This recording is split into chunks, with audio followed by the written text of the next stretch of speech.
Hello guys, my name is Ritik Maheshwari and let's continue the series on pandas. So we learned about basics of the pandas and why it is so useful in the field of the machine learning and data science till now. We also saw about the installation of the pandas and the Jupyter Lab in our system, and we also discussed about the series and the data frames objects in the pandas. If you are not familiar with these topics, you can watch my previous video of this series. Now in this video we are going to learn about some of the most important and the frequently used operations on the data frames. Also we will see how can we access a single or a multiple column from the data frame, and we also try to fetch a single or the multiple rows from the data frames using a log and ilog function. These two are the different functions and we will see how they are different from each other in this video. And at last, we will also try to apply these functions and concepts on Stack Overflow annual survey data. So here, I have created a dictionary named as a student, which contains the enrollment number, name and age related data of the 10 students. Now in the previous video we discussed about how can we cast the dictionary into a data frame. So let's first cast this dictionary named as a student into a data frame. So for this we need our pandas library. So I will import it first as import pandas as pd and run this cell. Now I will typecast this student dictionary into a data frame. So df equals to pd dot data frame student a student. We'll run this cell. So let's see how does this data frame looks like and what does this contains. So here we got our data frame having the three columns: enrollment number, name and age, along with the 10 rows containing the data of the 10 different students. Now let's discuss about our first most basic and the frequently used operation on data frame, which is head. So head is basically used to overview the data. That is, if we want to fetch the first 9 to 10 rows of the data frame, we can use the head function. Now if we talk about a large data frame containing about 10,000 to 20,000 rows, then if I want to just overview the data frame, that how does this looks like and what does each column contains, then the best practice is to look first 5 to 10 rows. So for this purpose the head function is used. So how can we use it? Just call def dot head, run this cell. Here I got my first 5 rows of the data frame. Now if I don't pass any argument, it will implicitly return me a first 5 rows. Now if I want to see the first 3 rows only, then I need to pass the 3 as an argument in the head function. So here I got my first 3 rows, and if I want to see the first 4 rows, then I need to pass the 4 as an argument in my head function. Okay, so this is so simple and the frequently used function in the data frame. And similarly we can use the tail function to see the last 5 or last 10 rows or last few rows from the data frame. So df dot tail, let's run this. So it is returning a last 5 rows of our data frame, and if I want to see only a last 3 rows, then I need to pass the 3 as an argument in a tail function. So let's run this. So here I got my last 3 rows. So this is how we can use the head and the tail function in the data frame. Now if we talk about the real world data set, then we don't have a limited number of the rows and columns in it. So if I want to know the shape of the data frame, that is how many rows and column does the data frame contain, so I need to use the shape attribute. So remember, shape is not a function, it is only an attribute. So how can I use it? df dot shape. Let's run this. So here I got the shape of my data frame, that it contains the 10 rows and the 3 columns.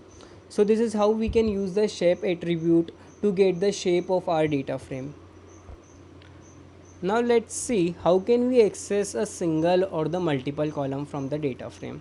So if you are familiar with the Python dictionary, then in the Python dictionary, if we want to access a single value, then we pass the corresponding key of that value in the dictionary. So similarly, if I want to fetch a single column, I can use the same concept. So df, suppose I want to fetch the name column, so I just need to pass name here, and let's run this cell. So I got the name column here. Now this name column is kind of the object, so let's see what type of object it is. So just type and let's copy this here and paste this. Let's run this. So we already discussed about the series in our previous video. Also we discussed about the data frame. So in the last video I told you about that data frame is a combination of the multiple series. So here the name is a single series of the data frame. So this is not a one way to access a column from the data frame. We can also use this kind of practice like df dot name to access a single column from the data frame. Let's run this. So in the same way I got the name column. So these two are the ways to access a single column from the data frame, but I will prefer to use the first one. Now what if we want to access the multiple column from the data frame? So for this we need to pass the list of the names of the columns in our data frame like this df. So I will pass the list. Suppose I want the name column and I want the another column like h. Let's run this. So I got the name and age column, but remember we need to pass the list of the columns name in the data frame to access a multiple column.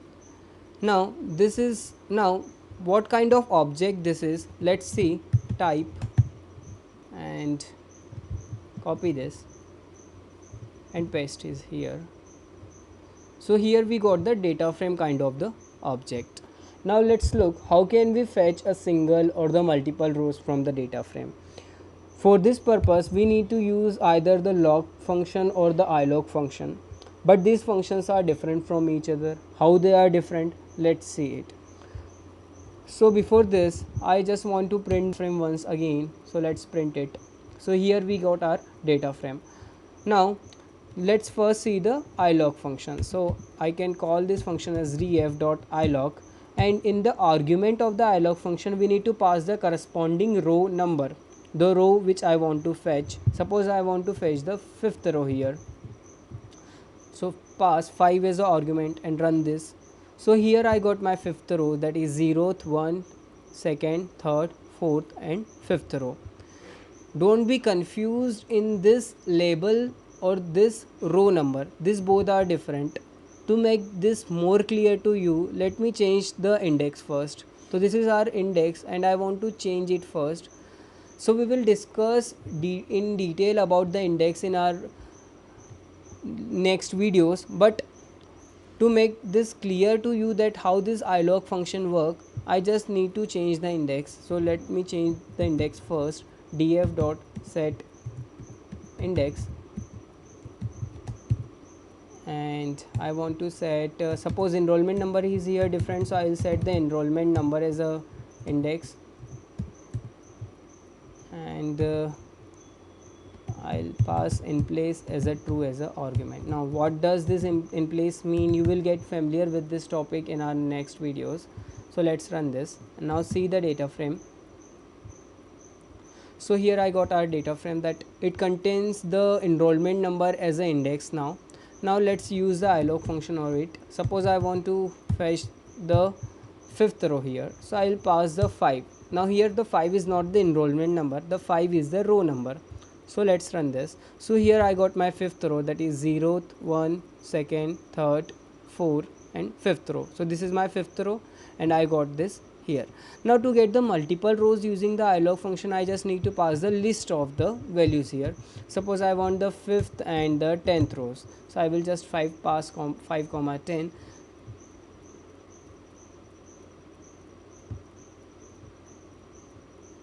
So here we got an error, positional index out of bound. So we don't have the 10th row here, we have the 9th row here. So let's pass this, let's run this. So here we got our fifth and the ninth row. So in this way we can use the ilog function. Now let's see how does we can use the log function. So log function is basically used when we want to fetch the row using the label name. So here the label name is 6 or the 7. So I want to fetch the data from the row having the label 6, that is this row, this row Justine and 12. Let's run this. Not this cell, this cell. Let's run this. So here we got our sixth row where the label is 6 and we want this row to be printed. So this is how we can differentiate between the log and the ilog function. So in the log function we pass the label as the argument or the index value as the argument, and in the ilog function we need to pass the row number as an argument. Now let's use these functions or the operations over a Stack Overflow annual survey data. I have downloaded the Stack Overflow annual survey data of the 2019 from this site, and I have also provided the link of this site in my description too. So if you want to download the data set for your use, you can click on the link below in my description. And I have pasted this zip file inside my data folder under the tutorial directory and extracted it here. So it contains the two CSV file. Now what kind of data this CSV file contains, let's see this. So let's jump over a Jupyter notebook. So I will first create the df survey variable, and I want to read the CSV file, so I need to call the read CSV function here, and inside the argument I need to pass the file name along with the path. So I have pasted the file under the data directory, and the file name is survey results public.csv. so the path will be the data slash and survey public.csv.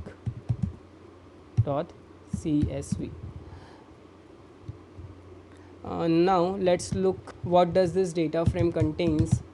So df survey, let's run this. So this contains so many columns and so many rows. Now let's see how many rows and columns this data frame contains. So for this we need to use the shape attribute here. So df survey dot shape. So this data frame contain around 88,000 rows and 85 columns. So let's see first. Okay, so it have around respondent, main branch, hobbyist. So what does each column means? So for this we have a schema CSV file. So we will first import this to df schema equals to pd.read CSV and pass the path along with the file name. So here the file name is survey results schema. So survey results schema dot CSV. Now let's print this df schema here. Run this. So here we have so data frame schema contain around 85 rows, but not all the rows are visible. To make these rows visible we need to use the function. So let's call the function by df schema, not df schema, pd dot set options, and as an argument I need to pass display dot max rows. So how many rows I want to see, so that is as the 85 as a second argument, and let's run this cell. Now see, let's see is that work. So df schema and let's run this. So here we got 5 rows here. Okay, so this df schema is used to see what does the each column inside the df public df, that is our state. Suppose this hobbyist column. So this hobbyist column means that Do the coder code as a hobby, or in which country is he reside and all. Suppose I want to fetch the hobbyist column from the DF survey data frame. So this column, so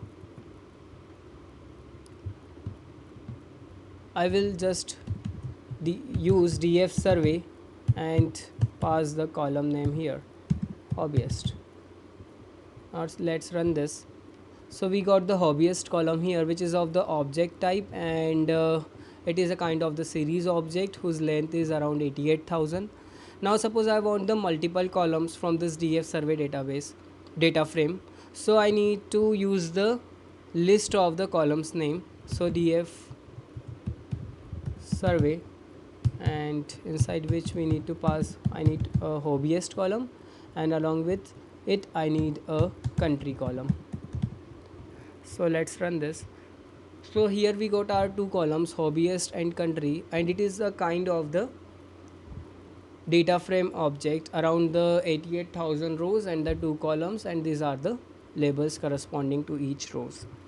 Now we can also use the ilog function on it like this, df survey dot ilog, and suppose I want the 10th row. So let's run this. So I got the entire information of the 10th row here, but usually we don't use the ilog function, we just prefer to use the log function because we just need to fetch the rows using its label name. So suppose I want this by using the label name, so df survey dot log function, and I want to fetch the data regarding the label number 10. Let's run this. So here we got the data corresponding to label number 11.